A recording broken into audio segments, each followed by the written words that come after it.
So some further legislation here for the New Deal was one of the most sweeping and revolutionary ideas that they had was the Tennessee Valley Authority, the TVA. TVA still exists today. It actually has some nuclear power now under its belt. But in 1933, this was the brainchild of Senator George Norris, who was from Nebraska.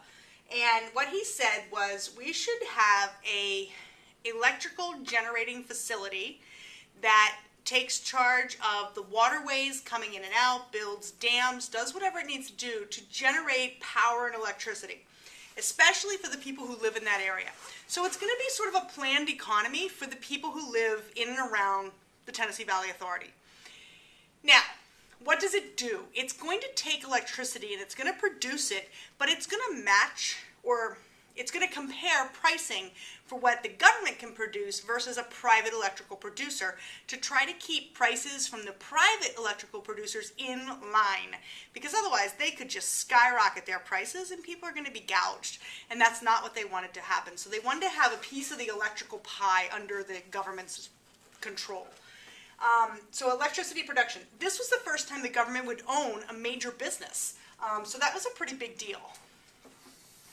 Now, housing and Social Security, the Federal Housing Administration, their job was to stimulate building because contractors, much like in the last recession we had here in 2007 or so, a lot of contractors wound up out of work because when people don't have money, they don't build homes and they don't remodel their homes. So this was to stimulate building and get those contractors back to work. And the U.S. Housing Authority is going to give money for low-income building projects so that they can be stimulated. 1935, we see Social Security passed. This is a huge victory for New Dealers. It's old age security. It's going to give money to the elderly in this country, but also provide unemployment insurance, give money for people who had severe disabilities at that time, blind, deaf, paralysis, that sort of thing. Today we give disability to many more broadened groups of people. Dependents of deceased. If your parent died, you as a child would get a check every month for compensation to help take care of you because you had lost your parent. And that usually went to your other parent or guardian, and that money was to be used to help raise you. That still exists today.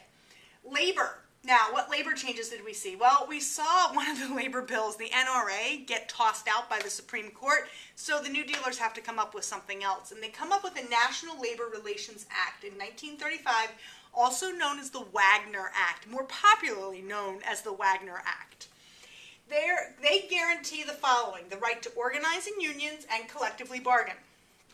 They also create the Committee for Industrial Organization, and this is going to be led by a man named John Lewis. He was the head of the United Mine Workers, which at the time was one of the biggest unions in the country. He changes the name to Congress for Industrial Organization because under the guise of the committee, they were not getting along with the American Federation of Labor. And John Lewis's idea was to combine the two so that they would be the AFL-CIO, which is what they are today, and not two separate entities.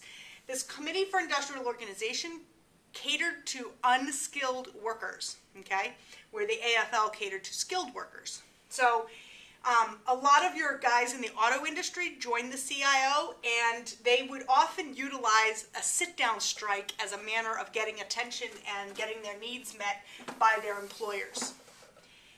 Fair Labor Standards Act, that became known as the Wages and Hours Bill. Because the NRA was kicked down and we have to come up with something else, this is what they come up with to replace it. And it calls for minimum wage, maximum hours. 40 hours, 40 cents an hour, 40 hours a week. No labor for kids under 16, no dangerous work for kids under 18. Now, a couple more here. 1936, we have another presidential election. The Democrats are going to win big here. FDR is nominated as the Democrat. The Republicans nominated a guy named Governor Alfred Landon, otherwise known as Alf Landon. He was from Kansas. Now get this. So Alf Landon accuses publicly FDR of trying to negate Bill of Rights amendments. He says that FDR wants to take away your right to free speech and organization. He says that FDR wants to take away your right to choose your religion.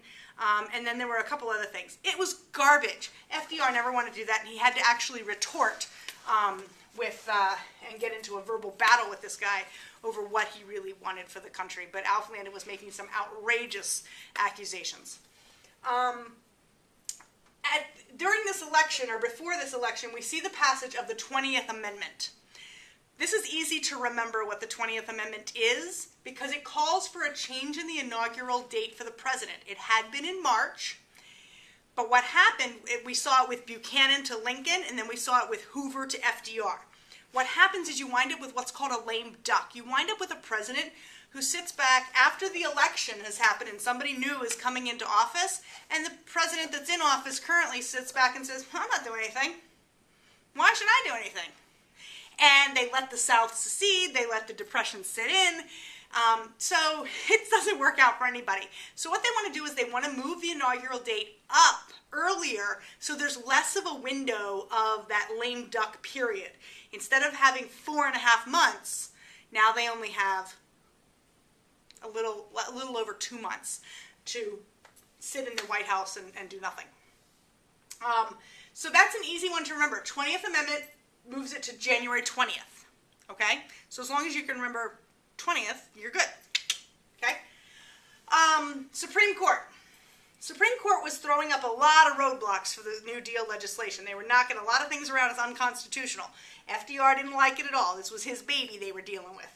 So 7 of the 9 pieces of New Deal legislation that had been challenged in front of the Supreme Court were deemed unconstitutional by the Supreme Court, which sends everybody back to the drawing board to come up with a new law.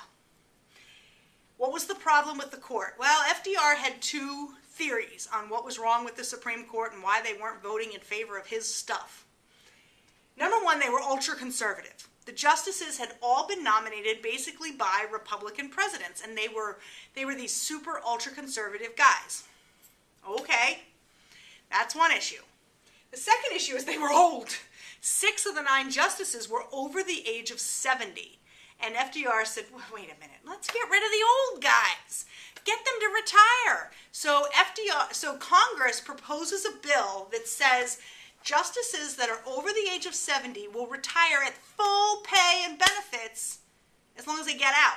Now, within this window that they set up. And only 1 justice took advantage of that. And he was a super ultra conservative over 70 guy. He took advantage of that and he bailed. But FDR was really having a hard time finding nominations to make, openings for nominations, because nobody would leave the court. And of course, that's a nomination for life, or unless you are impeached and booted. So nobody was leaving.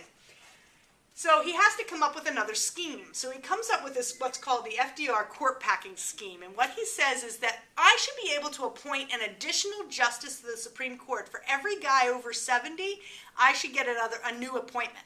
So let's take the number of Supreme Court justices from 9, add 6 to 15, and I'll just nominate a new justice for all those old guys. And we'll just kind of mix it up a little bit. Congress is, no, Franklin, you can't do that. That's not allowed. And they put the kibosh on that real quick. They would not let Franklin Roosevelt nominate new Supreme Court justices. Now, by the time Roosevelt is out of office, he will have nominated all 9 positions, or at least, well, he nominates 9 positions. I can't guarantee he replaced everybody. But that was more than any president other than George Washington, who nominated the first ones. End of the New Deal. End of the New Deal comes with a bit of a stumbling block, because as smooth as we would have liked to have seen the New Deal be, it wasn't. Because we have, it's sort of like the play Hamlet. You have a play within a play. This was a depression within a depression. You have a situation where you're in the throes of a depression already, and then it hits again, and people wind up unemployed, and banks wind up failing, and it's a depression within a depression. It's compounded. The Hatch Act is passed in 1939. What the Hatch Act says, and it still exists today, Hatch Act basically says you cannot, if you are a federal employee, you cannot spend your working hours campaigning or soliciting for votes for any member of Congress, governors, presidents, whatever. You cannot work on a campaign during your working hours. So, for instance, there was a senator recently who got in a lot of trouble for this because his office staff in Washington was spending their time in their senatorial offices making campaign phone calls. You're not allowed to do that. Those guys have to go to a separate campaign headquarters and make calls from there. You can volunteer your time to work outside the office, but you cannot spend your federally paid working hours working on a campaign. Not allowed. 1930, and if you were receiving any type of benefits, monetary benefits, unemployment, Social Security, whatever, from the federal government, you could not make campaign contributions either. Because why are we giving you this money if you're just going to give it back to the government in the form of political campaigns? So, 1938, the New Deal basically loses steam. It's done at this point. It's been 5 years. It's pretty much done. Plus the fact that there was this huge war going on in Europe, you might recall, and we needed to get geared up for that because we kind of figured we were going to get pulled into this thing. Congress changes hands because the Republicans in 1938 win a lot of seats. In 1936, the Democrats had won 2/3 of the seats. Well, now in 1938, the Republicans win a bunch of seats, and they start to regain control of Congress. So when they regain control, Congress isn't so willing to do whatever FDR wants. The final assessment here of the New Deal. It had been called Communist, Red, Bolshevik. It had been called basically willy-nilly for just giving anybody money. It had been called a social handout. FDR was basically seen as somebody who was willing to give money to anybody. So was it first aid or was it a cure? I don't know. So did it fix anything long term? Did it establish fixes that would go into a lifetime beyond it? Did it really fix the Depression, or did something else fix the Depression? That's where we pick up next.